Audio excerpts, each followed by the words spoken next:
The transport ship landed on Thessar Prime with a loud hiss. Steam rose from its engines as the doors opened. Kira Vance stepped out onto alien soil for the first time. The sky was purple. 2 suns hung low on the horizon. Everything smelled like copper and salt. She carried one bag over her shoulder. Inside were her clothes, a small journal, and a photograph of Earth taken from space. Nothing else. She had learned long ago that possessions made you slow. The Galactic Coalition Military Academy stood before her like a mountain of glass and metal. Towers reached toward the clouds. Ships flew between buildings. Thousands of alien soldiers walked in every direction. Kira had never seen so many different species in one place. She was one of only 3 humans ever allowed into this academy. Earth had joined the coalition just 2 years ago. Most aliens still thought of humans as primitive creatures. Weak, soft, barely intelligent enough to leave their own planet. Kira did not care what they thought. A floating drone approached her and scanned her face. Human female, designation Kira Vance, assignment Barracks 7C, report immediately. She followed the drone through the academy grounds. Alien cadets stopped to stare at her. Some pointed, some laughed. A group of tall, insect-like creatures clicked their mandibles in what she assumed was mockery. Kira kept walking. She had been stared at before. She had been mocked before. 7 years in Earth's most brutal special operations unit had taught her one important lesson. Words meant nothing. Only actions mattered. Barracks 7C was a large building on the eastern edge of the academy. Inside, she found her new squadmates waiting. There were 12 of them in total. The Velthari were the largest. They stood over 7 feet tall with hard exoskeletons covering their bodies. Their eyes were compound, like insects, and their arms ended in sharp claws. 4 of them occupied the bunks near the window. The Morhani were aquatic creatures. Their skin was blue and covered in tiny scales. They had gills on their necks and webbed fingers. They needed special humidity suits to survive outside water. 3 of them sat together in the corner. The Sketh were reptilian, cold eyes, forked tongues, thick tails that could break bones. They moved with slow, careful precision. 5 of them watched Kira from their bunks with expressions she could not read. And then there was her. One human, small, soft-skinned, no claws, no scales, no natural weapons of any kind. A young Velthari approached her. His exoskeleton was darker than the others, almost black. His mandibles clicked rapidly as he looked down at her. "So this is the human," he said. His voice was harsh and buzzing. "I am Thessic. I lead this unit." Kira nodded once but said nothing. Thessic tilted his head.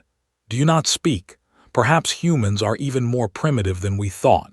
Do you need special accommodation, a softer bed, warmer temperature, extra food because your weak body cannot store energy?" The other aliens laughed. The sound filled the barracks, clicking and hissing and gurgling from a dozen different throats. Kira walked past Thessic without a word. She found an empty bunk in the far corner. She set down her bag and began to unpack. Thessic followed her. "I asked you questions, human. On Thessar Prime, it is disrespectful to ignore a superior." Kira finished placing her clothes in the small storage unit beside her bed. Then she looked up at Thessic. Her eyes were calm, empty, like still water. "I heard you," she said quietly. "I simply had nothing to say." Thessic's mandibles clicked in surprise. He had expected fear. He had expected submission. He saw neither in her eyes. "You will learn respect," he said. "This academy has broken soldiers far stronger than you. Humans are soft. You come from a death world, yes, but you barely survived it. You needed tools, weapons, shelter. My people can survive in the vacuum of space for 10 minutes. What can you survive, human?" Kira turned away and continued unpacking. She did not answer. That night, Kira lay in her bunk and listened. She learned that Thessic came from a military family. His father was a general. His brothers were all officers. He had been raised to believe the Velthari were the greatest warriors in the galaxy. She learned that the Morhani kept to themselves. They did not trust land-dwellers. They had joined this unit only because the coalition required mixed-species training. She learned that the Sketh were patient. They spoke little and watched everything, like her. Kira wrote in her journal before sleeping. She recorded names, physical characteristics, social dynamics, who was friends with whom, who was afraid of whom, who held real power and who only pretended. This was how she had survived her years in special operations, not through strength, not through speed, through knowledge, through patience, through understanding her environment before acting.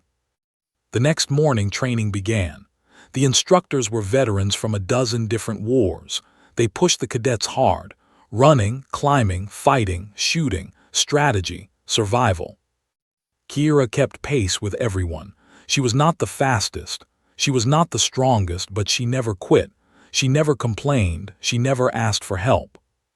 And she never spoke unless absolutely necessary. The other cadets found this strange. Aliens loved to talk. They boasted about their achievements. They threatened their rivals.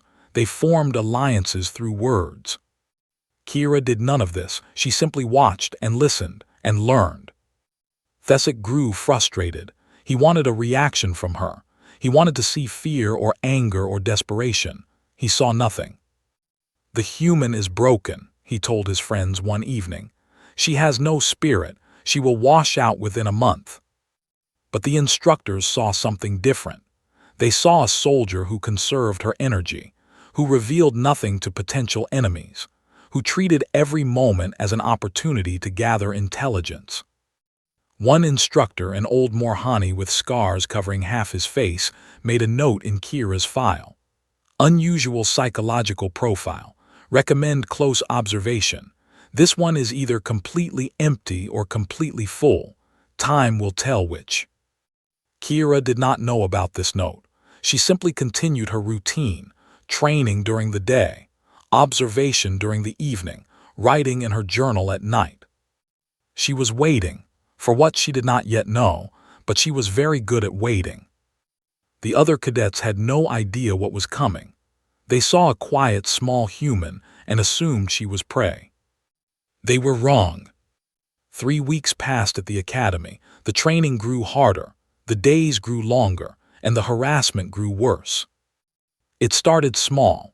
Kira would return to her bunk and find her equipment missing. Her boots would be filled with a sticky substance that took hours to clean. Her rations would be replaced with food that made humans sick. She never complained. She never reported anything. She simply adapted. When her boots were ruined, she cleaned them in silence. When her food was poisoned, she traded with a Sketh who owed her a favor. When her equipment disappeared, she found alternatives. Thesic watched all of this with growing anger. He had expected the human to break by now. He had expected tears or rage or begging. Instead, she simply continued as if nothing was wrong. "She is mocking us," Thesic told his followers one evening. "Her silence is an insult. She thinks she is better than us." The Velthari agreed. They decided to increase the pressure. During combat drills, Kira's squadmates began to accidentally fail to cover her position. In team exercises, they would leave gaps in their formation exactly where she was supposed to be. In sparring sessions, they would hit harder than necessary. Kira took every hit. She adapted to every betrayal. She found ways to complete missions alone that were designed for teams. The instructors noticed this. They did not intervene. This was how the academy worked. The weak were meant to wash out. Only the strong survived. But some instructors began to wonder if they had misunderstood who was strong and who was weak. One night Thesic found Kira writing in her journal. She sat on her bunk with the small book open on her lap. Her pen moved across the pages in neat, careful lines. Thesic snatched the journal from her hands. "What is this?" he demanded. "Secret communications, reports to your human masters." Kira looked up at him. Her face showed nothing. Thesic opened the journal and began to read aloud. Day 15. Thesic shows classic signs of insecurity. He needs constant validation from his group. His leadership depends on having someone beneath him. Without an enemy, his alliance would fall apart. The other aliens laughed nervously. This was not what they expected. Thesic's mandibles clicked with anger. He flipped to another page. Day 18. The Morhani-called vessel has an injury on his left gill. He tries to hide it, but he favors his right side during swimming exercises. This is a weakness. Vessel the Morhani mentioned shifted uncomfortably. He had told no one about his injury.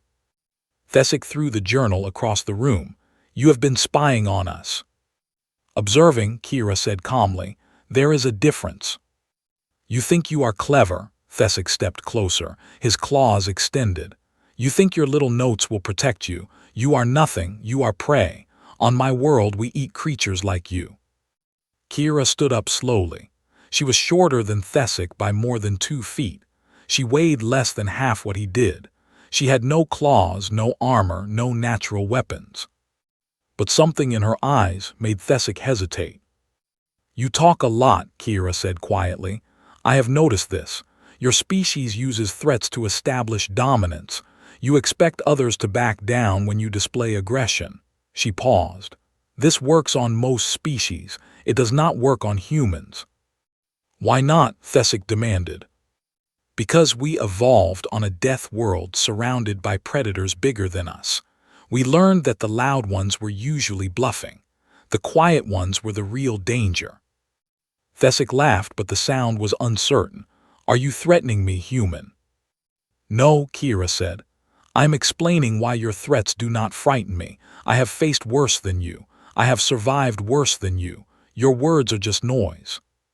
She walked past him, picked up her journal from the floor, and returned to her bunk. She opened it to a fresh page and began writing again. Thesic stood frozen. No one had ever dismissed him so completely. No one had ever treated his threats as meaningless sounds. His followers watched in silence. They did not know what to do. Finally, Thesic made a decision. If words would not break the human, perhaps actions would. Over the following days, the harassment became physical. Shoulders slammed into Kira in narrow corridors. Claws, accidentally, scratched her during training. Her sleep was disrupted every night by noise and movement. Kira endured all of it. She logged every incident in her journal. She noted times, locations, and participants. She documented patterns. She was building a complete picture of her enemies, their habits, their schedules, their relationships, their weaknesses. The Velthari exoskeleton was strong, but there were soft joints at the elbows, knees, and neck. The Morhani needed their humidity suits to survive. Without them, they would weaken within minutes. The Sketh were cold-blooded. Their reaction times slowed dramatically in low temperatures. Kira did not know when she would need this information, but she knew that knowledge was power, and she was very good at gathering knowledge. One evening, a senior instructor pulled her aside after training. He was a massive Sketh with one eye missing and scales that had turned gray with age. I have been watching you, human, he said. You do not react like other cadets. Kira waited in silence. Most beings, when they are hunted, they fight or flee. You do neither. You simply absorb. Why? Kira considered the question carefully before answering. Because fighting and fleeing are both reactions. Reactions give your enemy information. They show what hurts you. They reveal your limits. And what do you do instead? I watch, I learn, I wait. Kira met his one eye steadily. And when I understand my enemy completely, then I act, not before. The old Sketh studied her for a long moment. Then he nodded slowly. Your species is very young, he said. But I think you may be more dangerous than you appear. Be careful, human. The ones who wait too long sometimes find they have waited past the moment when action was possible. I will know when the moment comes, Kira said. She returned to her barracks. Thesic and his followers watched her enter with hostile eyes. They were planning something. She could see it in their posture, in their glances at each other. Let them plan, she thought. When they finally moved against her, she would be ready. She opened her journal and added one final note for the day. The escalation continues. The breaking point approaches. Soon they will force a confrontation. When they do, I will end this. She closed the journal and went to sleep. Tomorrow would bring new challenges, but Kira Vance had survived challenges before. She would survive these too. The wilderness survival exercise was supposed to last 3 days. Cadets were dropped into the Thornlands, a region of Thessar Prime filled with deadly plants, poisonous creatures, and unpredictable weather. They had to reach a checkpoint 50 miles north using only basic supplies. Kira was assigned to a team with Thesic and 5 other cadets. She knew immediately that something was wrong. Thesic smiled too much. His followers kept exchanging looks. The air felt heavy with anticipation. On the second morning, Kira woke to find herself alone. The others had left during the night. They had taken most of the supplies. They had not told anyone where they were going. Kira stood in the empty camp and assessed her situation. She had her uniform, a small knife, and half a day's worth of water. The checkpoint was still 30 miles away. The Thornlands surrounded her in every direction. Most cadets would have called for extraction. The Academy allowed this. There was no shame in admitting defeat when faced with impossible odds. Kira did not call for extraction. She studied the ground and found the direction her team had gone. Then she turned the opposite way and began walking. The Thornlands earned their name. Every plant had thorns or spines or razor-sharp edges. The ground was covered with creatures that bit and stung. The air itself seemed hostile, thick with pollen that burned human lungs. Kira adapted. She wrapped cloth around her hands and arms. She watched where she stepped. She breathed through a strip of fabric torn from her uniform. By noon, she had traveled 8 miles. She found a stream and refilled her water container. She caught small creatures that lived near the water and ate them raw. They tasted terrible, but they provided energy. By evening, she had traveled 15 miles.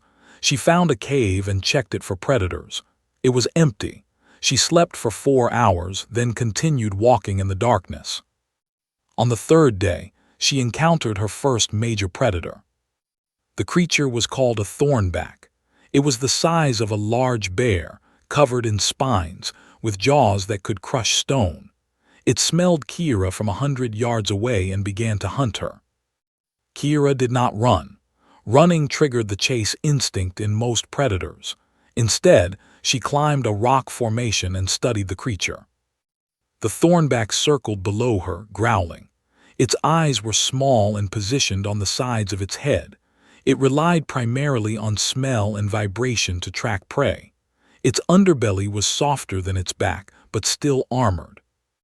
Kira waited until the creature grew frustrated and began ramming the rocks.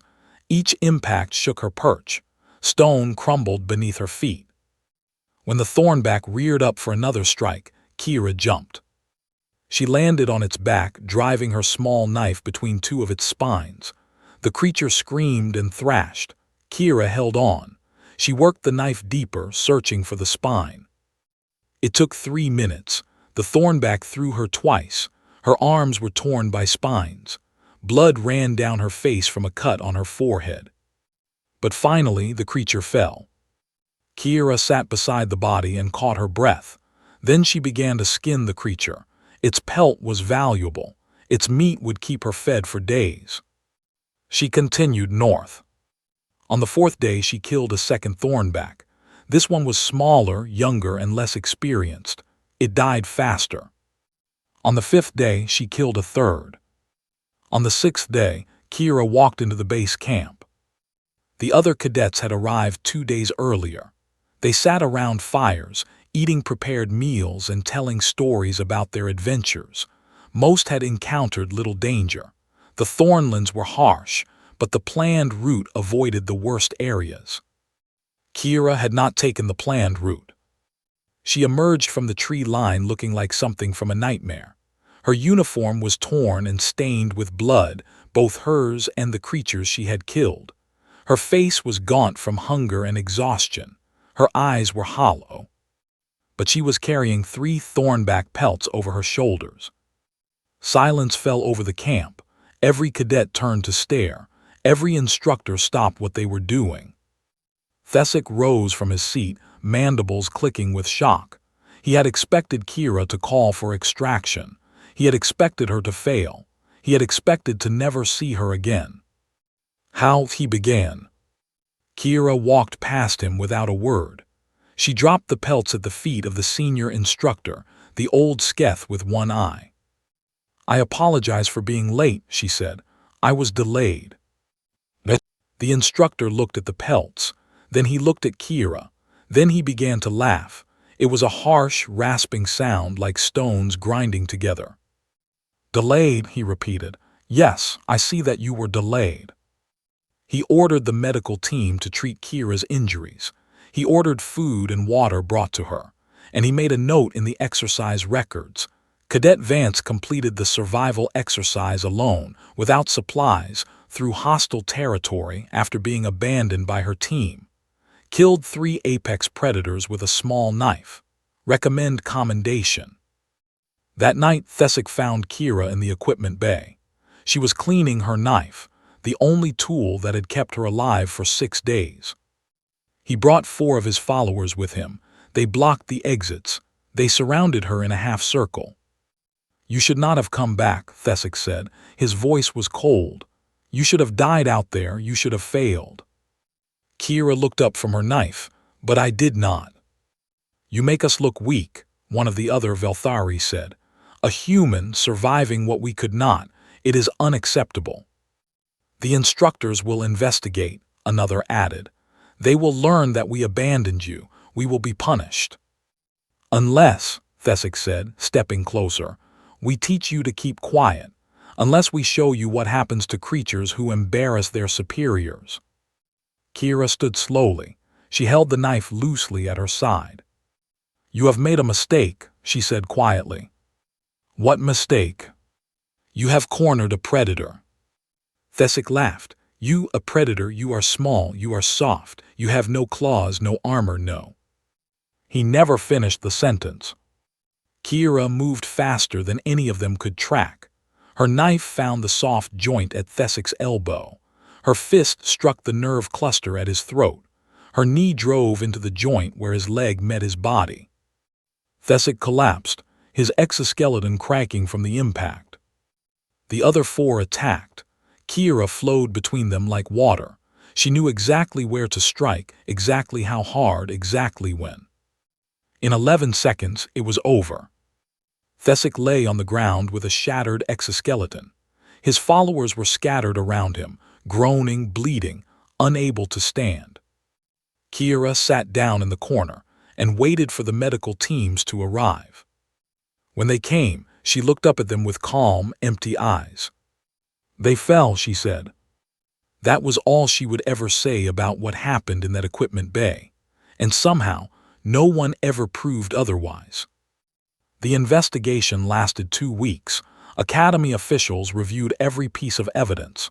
They examined the equipment bay. They interviewed witnesses. They studied medical reports. The security footage from that night was corrupted. Technical specialists could not explain why.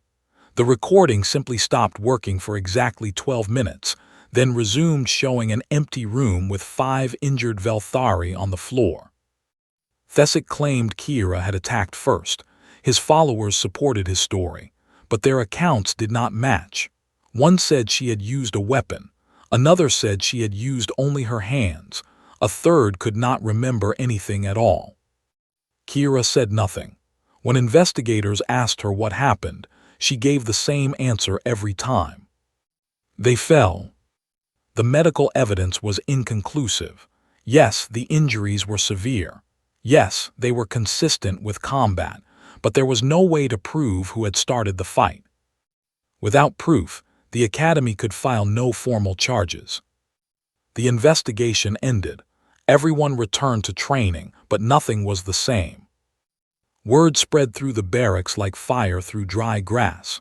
The story changed with each telling. By the time it reached the far corners of the academy, Kira had killed a dozen Velthari with her bare hands. She had moved so fast that the security cameras could not capture her. She had smiled while she did it. None of this was true, but truth mattered less than fear. Cadets began transferring out of Barracks 7C. They cited personal reasons, family emergencies, health concerns, academic difficulties. The explanations varied, but the timing did not. Within a week, 4 cadets had requested reassignment. Within 2 weeks, the number had risen to 6. Those who stayed gave Kira a wide berth. They did not sit near her in the mess hall. They did not speak to her during training. They did not make eye contact when passing her in corridors. Thesic spent 3 weeks in the medical bay. His exoskeleton required extensive repair. The doctors had to remove damaged sections and grow new ones. It was a slow, painful process. When he finally returned to the barracks, he was a different creature. The arrogance was gone. The loud voice was gone. The constant need to dominate was gone. He moved carefully, quietly, always aware of where Kira was in relation to himself. One of his followers approached Kira after training one day. His name was Vreth, and he had been the first to attack her in the equipment bay. "I wish to ask you something," he said. His voice trembled slightly. Kira waited in silence. "How did you know where to strike? Our weak points are not common knowledge. Even most Velthari do not know them." Kira considered the question.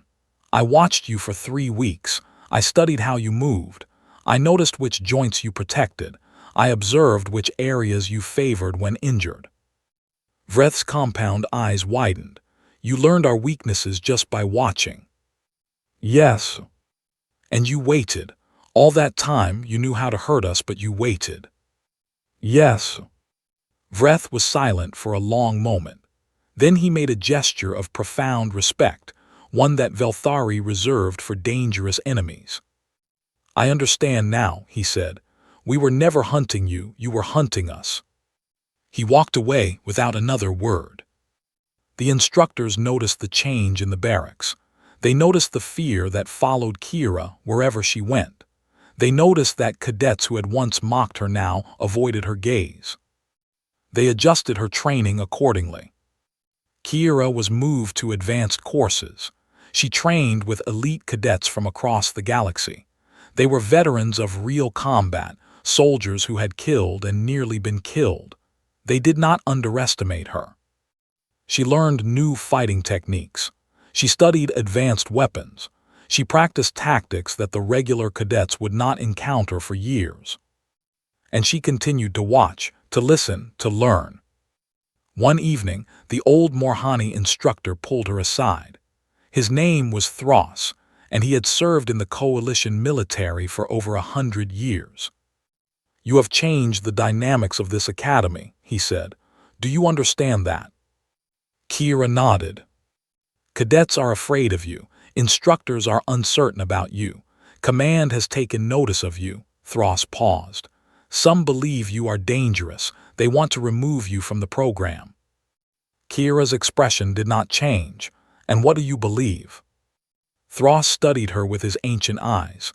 "I believe you are exactly what we need. The galaxy is changing. Old alliances are crumbling. New threats are emerging. We need soldiers who can adapt, who can survive, who can win against impossible odds." "But," Kira prompted, "but I wonder what drives you. In the equipment bay, you did not just defend yourself. You destroyed them. Thesic may never fully recover. His confidence is broken. His status is ruined. You did not simply defeat your enemies. You annihilated them." Kira was quiet for a long moment. When she spoke, her voice was soft. "On Earth, I learned something important. When predators threaten you, showing mercy is a mistake. They do not learn. They come back stronger, angrier, more determined. The only way to stop a predator is to make them fear you, to break them so completely that they never threaten you again. Thros nodded slowly. And the cadets who are transferring away, the ones who never harassed you. Collateral damage, Kira said. They saw what happens to those who attack me. Now they will tell others, the story will spread, and eventually no one will attack me at all. You planned this, Thros realized.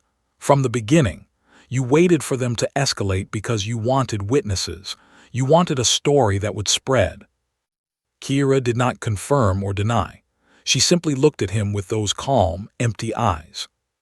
Thros laughed his harsh, rasping laugh. I told you once that you were either completely empty or completely full. Now I know which. Which am I? Full, Thros said. Fuller than anyone I have ever met.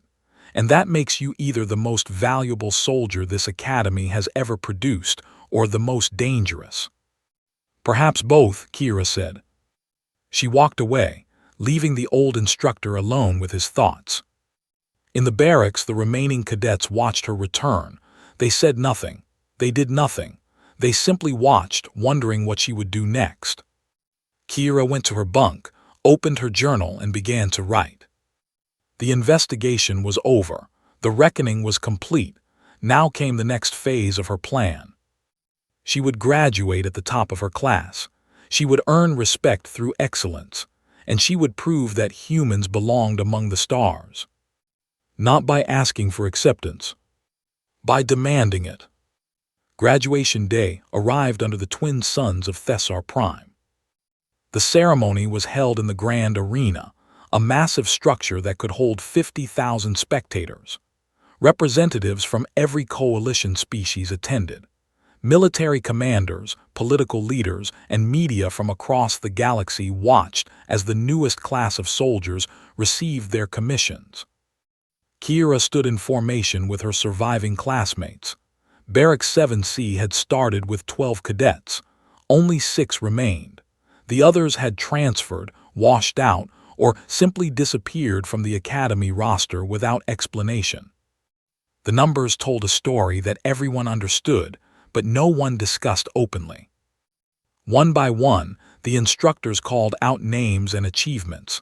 Cadets stepped forward to receive their commissions and awards. The crowd applauded politely for most, enthusiastically for a few. Then the head instructor, a massive Velthari general named Korath, called Kira's name. Kira Vance, human Earth. The arena fell silent. Everyone knew the stories. Everyone had heard the rumors. The silent Earthling who had survived the Thornlands alone, who had broken Thessic's exoskeleton in 11 seconds, who had changed the entire culture of Barrack 7C through fear. Kira walked to the center of the stage. She moved with the same quiet efficiency that had defined her entire time at the academy. No wasted motion. No unnecessary display. General Korath looked down at her. His mandibles clicked in what might have been respect or might have been amusement. Cadet Vance graduated 3rd in her class, he announced. She excelled in endurance training, survival exercises, combat tactics, and psychological evaluation. She holds academy records in 3 categories that were not designed for human physiology. A murmur ran through the crowd. 3rd in a class that included species bred for war. 3rd against aliens with natural armor, enhanced senses, and centuries of military tradition. Korath continued. In recognition of her exceptional performance under hostile conditions, Cadet Vance is awarded the Silver Crest for resilience. This honor has been given to only 47 soldiers in the Academy's 300-year history. The arena erupted, not in applause but in shocked conversation. The Silver Crest was legendary. It was reserved for soldiers who had faced impossible odds and emerged victorious. Most recipients were decorated veterans with decades of combat experience. Kira was the first cadet to receive it. She was the first human to receive it. She accepted the medal without expression. She stood at attention while General Korath pinned it to her uniform. She did not smile. She did not celebrate. She simply was. After the ceremony, Kira walked through the academy grounds one final time. Tomorrow she would receive her assignment. Tomorrow she would become a real soldier in the coalition military. Tomorrow her true work would begin. But today she allowed herself a moment of reflection. She stopped by the equipment bay where everything had changed. The room was empty now, cleaned and restored. No trace remained of what had happened there, but Kira remembered. She would always remember. A sound behind her made her turn. Thesic stood in the doorway. His exoskeleton still showed the repair lines from his injuries. They would fade with time, but never disappear completely. He would carry marks of that night for the rest of his life. Kira watched him approach. Her body remained relaxed, but her mind automatically catalogued his posture, his distance, his potential threats. Thesic stopped 3 feet away. For a long moment, neither of them spoke. Then Thesic performed a gesture. It was the highest form of respect his species could show to another being. It acknowledged Kira as a worthy enemy, a dangerous predator, and a superior soldier. "I hated you," Thesic said quietly. "When I woke in the medical bay, I wanted to kill you. I spent weeks planning how I would take revenge." Kira said nothing. "But then I realized something." Thesic's mandibles clicked slowly, thoughtfully. "You never attacked first. You never escalated. You simply waited for us to make ourselves into enemies. And when we did, you responded with exactly enough force to end the threat." "And now," Kira asked, "now I understand that you were never our enemy. We made ourselves your enemy, and we paid the price for our own choices." Thesic straightened his posture. "I am being assigned to the frontier. The coalition is preparing for war with the collective. They need soldiers who understand what real combat looks like." "Good luck," Kira said. "I do not need luck. I have learned from you." Thesic paused. "I have learned to watch, to wait, to understand my enemies before I act against them. I have learned that the loudest soldier is rarely the most dangerous." He turned to leave, then stopped. "One more thing, human. The stories about you will spread. They will reach every corner of the coalition. Soldiers will hear about the silent Earthling who broke a Velthari warrior in 11 seconds. They will wonder if the stories are true. What will you tell them?" Thesic looked back at her.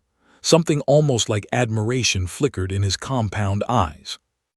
"I will tell them the stories do not do you justice." He walked away without another word. Kira watched him go. Then she turned and continued her walk through the academy. In the years that followed, the story of the silent Earthling became legend. Cadets at the academy whispered about her in the darkness of their barracks. They warned each other about humans. They spoke of soft skin hiding iron bones, of quiet voices hiding terrible violence. The humans who came after Kira found the academy changed. The other species still doubted them, still underestimated them. But there was caution now. There was uncertainty. Because of one soldier who refused to break, who refused to bow, who refused to be anything other than exactly what she was. Kira Vance served in the coalition military for 40 years. She commanded fleets. She won battles that should have been impossible. She trained a generation of soldiers who carried her lessons across the galaxy. And she never stopped watching, never stopped learning, never stopped waiting for the right moment to act. When she finally retired, an old Morhani journalist asked her what she wanted her legacy to be. Kira thought about the question for a long time. Then she smiled, one of the few smiles anyone had ever seen on her face. "I want humans to be remembered," she said. "Not as the weak species that barely survived their death world, not as the newcomers who did not belong among the stars. I want them to be remembered as the species that earned their place, that proved themselves not through words or threats but through action." "And what should the galaxy learn from your story?" Kira's smile faded. Her eyes grew distant, remembering all the battles she had fought, all the enemies she had defeated, all the silent moments before the storm. "The galaxy should learn this," she said quietly. "Never underestimate the quiet ones, the ones who watch, the ones who wait, the ones who say nothing until they have something worth saying." She paused, because when they finally speak, worlds change. The interview ended. The journalist left, and Kira Vance sat alone in her home on Earth, looking up at the stars that her species had finally claimed as their own. She had started as one small human in a galaxy of giants. She had ended as a legend. And somewhere in the universe, in academies and barracks and ships across 1,000 worlds, soldiers still whispered about the silent Earthling who had taught them all what true strength really meant. Not size, not armor, not claws or scales or exoskeletons. Just patience and the will to endure.